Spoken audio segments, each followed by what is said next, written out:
오늘 우리에게 주시는 하나님의 말씀은 이사야서 26장 13절에서 15절까지 말씀입니다.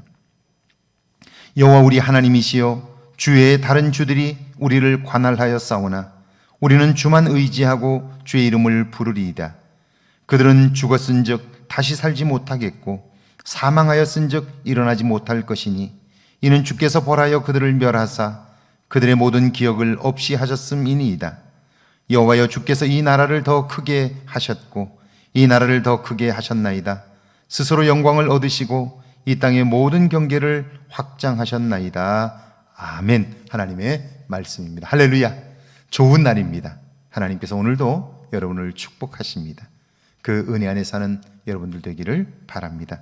지금도 신천지 하나님의 교회 구원받은 수많은 이단들이 극성을 부리고 있습니다. 그러나 그들을 두려워하거나 예민하게 반응할 필요는 없습니다. 왜냐하면 한국 기독교의 역사를 봐도 이단의 출현은 끊이지를 않았습니다. 문선명의 통일교, 박태선의 천부교, 나훈몽의 용문산 기도원, 권신찬, 유병헌의 구원파, 김기동의 성락교회, 그리고 이장님의 휴거까지 시대마다 이단들이 출현했고요.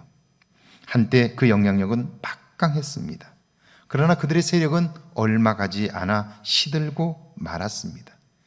이유는 그들의 주장이나 신앙이 진리가 아니기 때문입니다. 하나님을 사칭한 교주들의 추악한 삶이 만천하에 드러났기 때문이지요. 신실한 믿음의 사람은 하나님과 말씀으로 인한 자신의 변화에 관심을 가집니다. 하나님의 절대적인 다스림을 받습니다. 13절이죠. 여호와 우리 하나님이시여, 주 외에 다른 주들이 우리를 관할하여 싸우나 우리는 주만 의지하고 주의 이름을 부르리이다. 돌아보면 우리는 하나님 아닌 것에 다스림을 받으며 살아왔습니다. 어떤 사람에게 그것은 돈입니다. 출세와 성공입니다. 남편과 자식입니다. 욕망입니다. 그것을 의지하고 살았던 사람들, 그들은 그것이 하나님이 아님을 알게 되었지만, 그리고 그것이 한때 자기들을 만족시킬 것 같았지만 그렇지 못하다는 사실을 발견하게 되었는데요. 그걸 발견하고 나서 돌이킨 사람들이 있는가 하면 여전히 그것에 끌려 살아가는 사람들도 있습니다. 여전히 그것에 끌려 살아갔던 사람들의 삶의 끝은 참 비참합니다. 그러나 그때 자신을 발견하고 그리고 하나님께로 돌이킨 사람들, 그들은 그 일을 계기로 하여 더욱더 하나님이 내 인생에 얼마나 소중한가를 발견하게 되었고요. 그분을 더욱 의지하게 되었습니다. 하나님을 의지하는 만큼 하나님의 살아계심을 발견했고 경험한 그 하나님으로 인한 기쁨이 그 속에 넘치게 되었습니다. 기쁨이 그 속에 있으니까 입만 열면 그는 하나님을 자랑합니다. 그분을 자기 삶의 왕으로, 다스리는 분으로 섬기게 된 거죠. 그러나 악한 자들은 마지막까지 자기가 의지하던 것에서 벗어나지 않았고요. 결국 하나님의 심판을 받아 삶을 마감하고 맙니다. 14절이죠.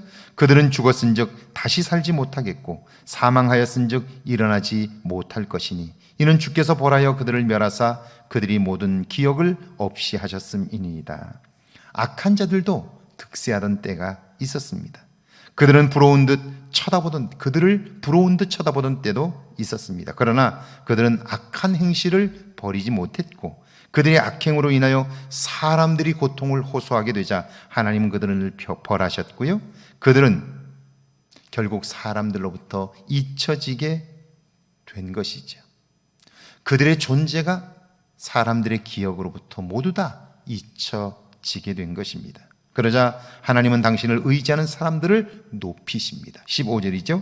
여호와여, 주께서 이 나라를 더 크게 하셨고 이 나라를 더 크게 하셨나이다. 스스로 영광을 얻으시고 이 땅의 모든 경계를 확장하셨나이다. 하나님은 그들을 보다 넓은 세상으로 퍼져 나가게 하시고요, 세상을 섬기게 하셨습니다. 그들을 통하여 하나님의 살아계심과 위대하심을 세계에 전파하게 하십니다.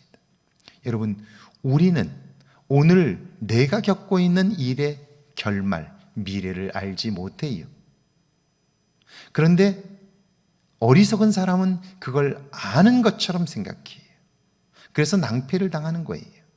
그런데 믿음의 사람은요, 오늘 되어지는 일이 혹 지금 나에게 고통이 되고 어려움이 된다 할지라도 믿음의 눈으로 오늘이 아니라 미래에 이루실 하나님의 일들을 보는 거예요. 그래서 그때 그 고통으로 인하여 나 자신을 성찰해요. 돌아보는 거예요. 하나님의 눈으로 오늘의 문제를 보는 거죠. 그리고 이 때를 통하여 새 일을 이루실 하나님을 기대하는 거예요. 오늘 내가 이런 어려움을 겪는 것은 하나님이 나를 훈련하시기 위함이라고, 연단하시기 위함이라고 오늘의 현실을 긍정적으로 받아들이는 거예요. 믿음의 눈으로 보는 거예요. 그러니까 위기야말로 자기를 변화할 수 있는 소중한 기회가 되는 거죠. 그 하나님을 기대하며 살게 될 때 우리의 삶은 어려우면 어려워서 내가 성장하고, 잘 되면 그 일을 행하신 하나님을 찬송함으로 내 안에 기쁨이 있고 보람이 있게 되는 거죠. 어떤 일을 만나도 우리에게 그 모든 일은 하나님을 더욱 가까이 하고 하나님을 영화롭게 하는 일들이 되기에 그 모든 것이 합력하여 선을 이루는 거죠. 오늘 하루 그 하나님의 선하심이 여러분의 삶 가운데 경험되기를 주의 이름으로 축원합니다. 함께 기도합니다. 하나님의 온전한 다스림을 받게 해달라고요. 하나님을 높이시는 삶을 꿈꾸며 살게 해달라고요. 함께 기도합니다. 하나님 감사합니다. 내가 사는 동안 늘 하나님을 온전히 다스림을 받게 하시고 하나님만을 높이는 삶을 꿈꾸며 살게 하옵소서. 주님, 내가 행하는 모든 일들 속에 알지 못하며 아는 척하는 일들이 없게 하시고 하나님이 하실 일들을 믿음으로 보게 하셔서 그 일을 통한 하나님의 놀라운 역사들을 알게 하옵소서, 행하게 하옵소서. 그래야 나를 높이시고 세우시는 하나님의 손길을 발견하는 복된 하루가 되게 하옵소서.